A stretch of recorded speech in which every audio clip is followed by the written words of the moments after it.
From a very young age, I became involved in local politics. And when I say a very young age, I mean probably 5, 6, 7, 8 years old, because my mother was involved in local politics. She was involved with the NAACP. She was involved with the Person County Committee on the Affairs of Black Citizens.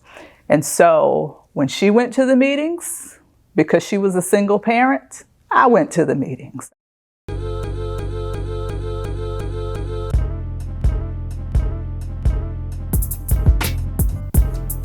So we have with us today Dr. Libra Boyd, Person County native. And so we want to talk to you today about your upbringing, about the work you've done in this community, and about your professional works throughout your life and all the things that you've accomplished.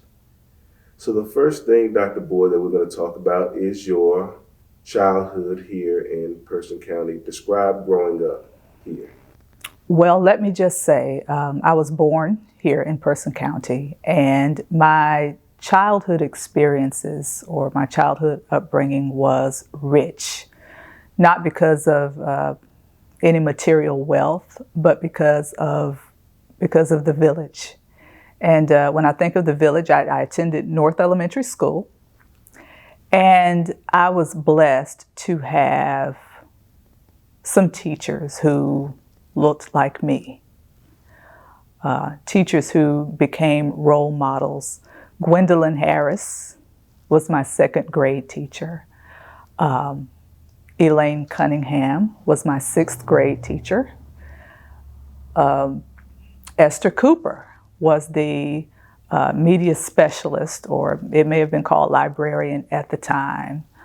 But these are three of the women who taught me in elementary school. Like I said, they looked like me.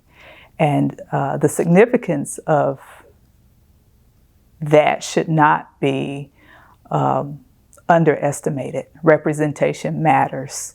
And so these women, I've been blessed to keep in touch with them. I'm still in touch with them to this day. It's always a joy to see them. It's always a joy for them to it's always a joy for me to know that they have followed me through the years and they're still cheering me on and, celebrating whatever successes I might encounter.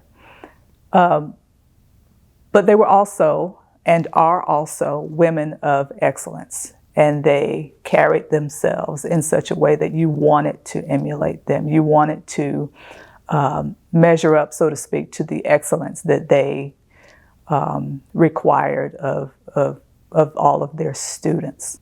In addition to that part of the village, there were people in the community who were a part of my village. I was exposed not only to the issues of Black citizens in Person County, but I was exposed to our fierce and fearless advocates, Herschel Seats, Ruth Royster, Lindsay Peace, Henry Ely, Wallace Blackwell, Doris Blackwell, are a few of the people, again, who became models for me, early influences. These were people that I was around a lot, and probably out of those that I just named from the community, Ruth Royster was probably, I would say, a coach, a cheerleader, a critic.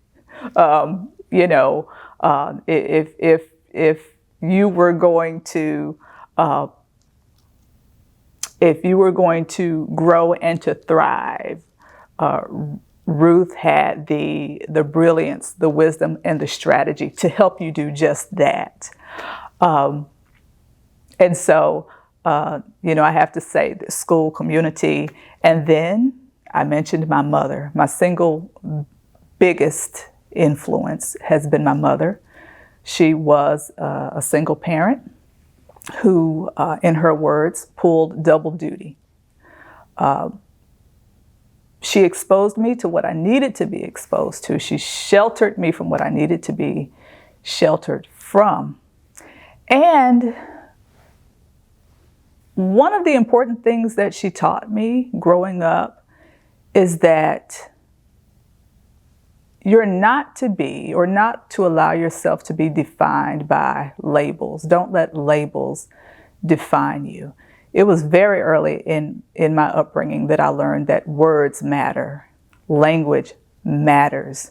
I grew up, and some may not know, I know when I share it with my students, there's a collective gasp among some of the students before a hush falls over the classroom. I grew up in Brookwood, housing community, and I don't know why my students respond that way when I mention it, and then again, perhaps I do know why they respond in that way.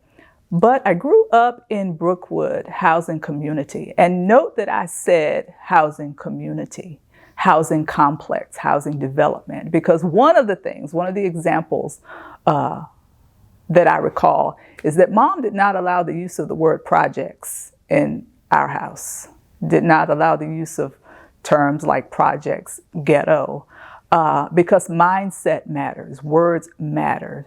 And what you put into the atmosphere, people already have their labels and their meanings that they ascribe to those labels. But Mom was determined that I would not be limited or hindered by what those labels might mean to other people and how their perceptions might impact my own mindset. So she instilled that in me very early on.